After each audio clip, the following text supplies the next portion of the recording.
Good morning, YouTubers. I'm gonna talk about God now. It's a little bit of a change from my last subject, but it's important, man, because a lot of people believe in that, God, and this means it determines their actions. Which means it kind of it's real, whatever determines actions is real. So God exists, even though it's only in the minds of those who believe. That doesn't matter. It's the same with any kind of convictions, or you might even say it's for example, the gravity that pulls one, stone to fall to the earth. You can't see the gravity, and yet it motivates the stone. You can see, well, the stone is just, fooling itself that it needs to fall because I don't see any gravity. There's no proof of we can't see gravity, right? So it doesn't really exist. So the stone is just kind of deluding itself, thus falling. So I think that's actually a pretty strangely valid argument. So because it is a fact that gravity is not understood. It's not. You see, this is the problem with so-called scientists, and I don't mean actual scientists, who discovered things and effectively model reality. But I mean these academic people that believe in science, which itself that's not possible. You can't believe in science. You can either understand its methods and understand the results of these methods and accept those, or not. But you can't believe in it. Then you don't understand it. If you believe in science, it means that you reject science, because science is all about eliminating belief. Now, so for example, the belief that there is no God, that is a religious belief. Science doesn't believe.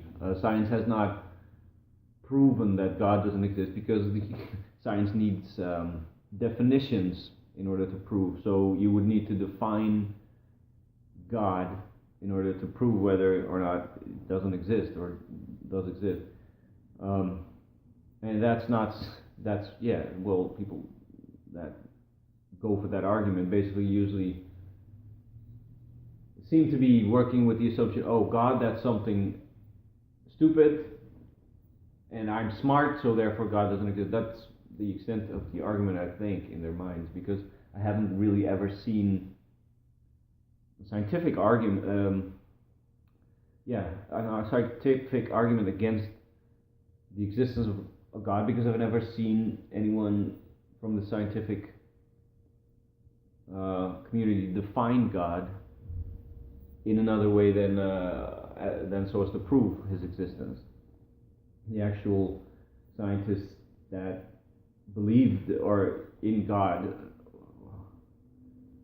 thus also had a part of them that was not scientifically methodical, which is sort of normal human. They, include all the great ones, all the actual scientists, like Newton foremost. And this applies to that gravity thing, because Newton was pining for God and the truth of the cosmos with as inevitable a force and direction as a stone moves towards the earth. The God that Newton sought for was his gravitational object. He gravitated towards that and towards his experience of God, and in the process he discovered these laws that very cynically now atheists try to claim. I have no, I'm not a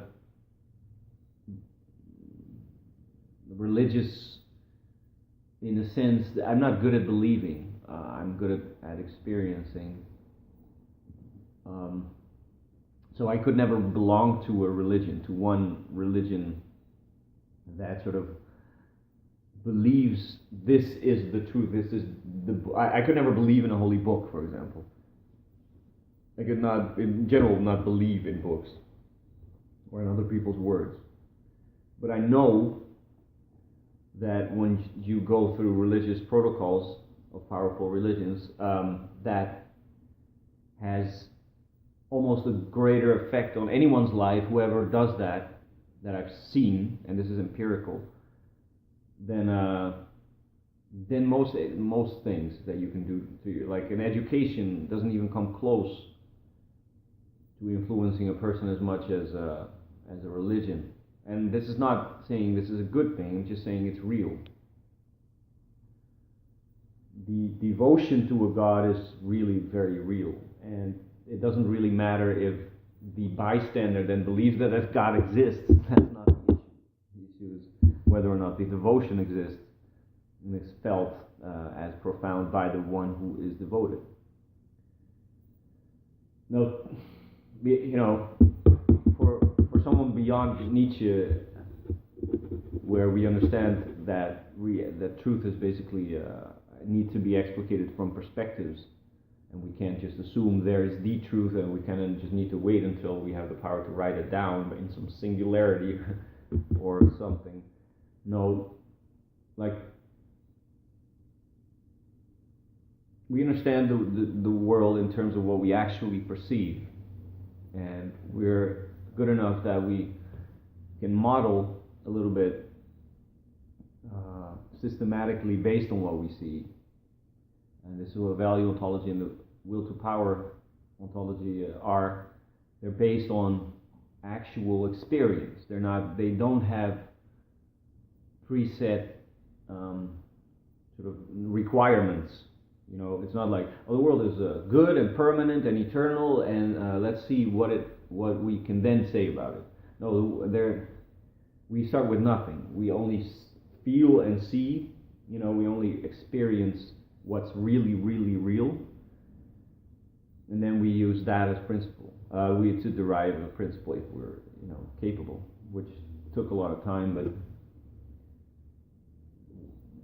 we actually accomplished it. So anyway, absent all this objectivist thing, which is really a remnant of God, or just another God, another notion of God, we can see that humans they can be real, depending if they act with very consistent patterns and with great strength and integrity. They can be real. They can become very real.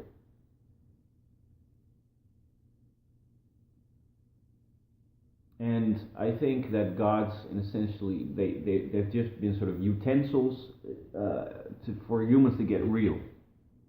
Because a god helps you stick to a path, even when all these sort of practical considerations might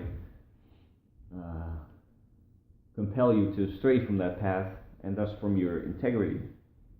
Because no matter where it's going, a path with a consistent direction builds integrity and relies on integrity.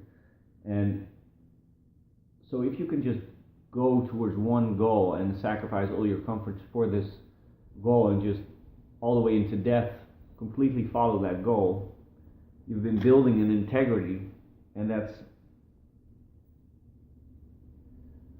real. That is what happiness tries to attain. Integrity. Happiness is really for sort of very feeble form of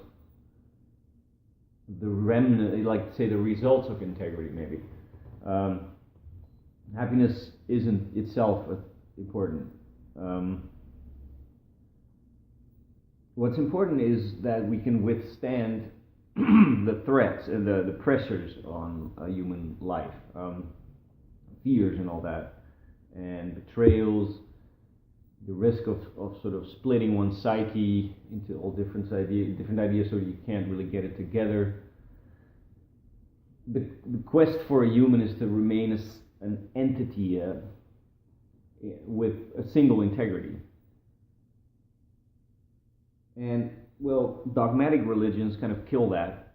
I have to also say, like, if you believe dogmatically that anyone who, well, let's say, does not cut off the clitoris of all the women around him will go to hell, and you kind of still, like, don't really feel like doing all that mutilation, you know, that's cognitive dissonance, and maybe you lead a sort of normal life, but you still feel like you're leading the wrong, you know, that destroys integrity. I'm just giving a weird, extreme example, but anytime you have a religion in your head, but sort of choose to now opt for doing something sinful, and then sort of wait, well, maybe, you know, eventually I'll get on the right path, and God will forgive me because He knows I'm still young, and blah, blah. That is not integrity. Whereas to have a goal for yourself, or a notion of a holy thing, and just spend your life going towards that and trying to make it deeper and stronger, then you'll find year after year that your fears start to disappear. Fears of death, fears of being isolated and attacked,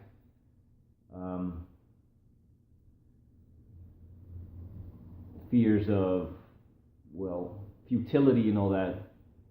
These things just disappear once you set your mind and your heart on, once you manage to discern this higher value for yourself that you would want to die for, then life becomes a much richer thing and much more secure.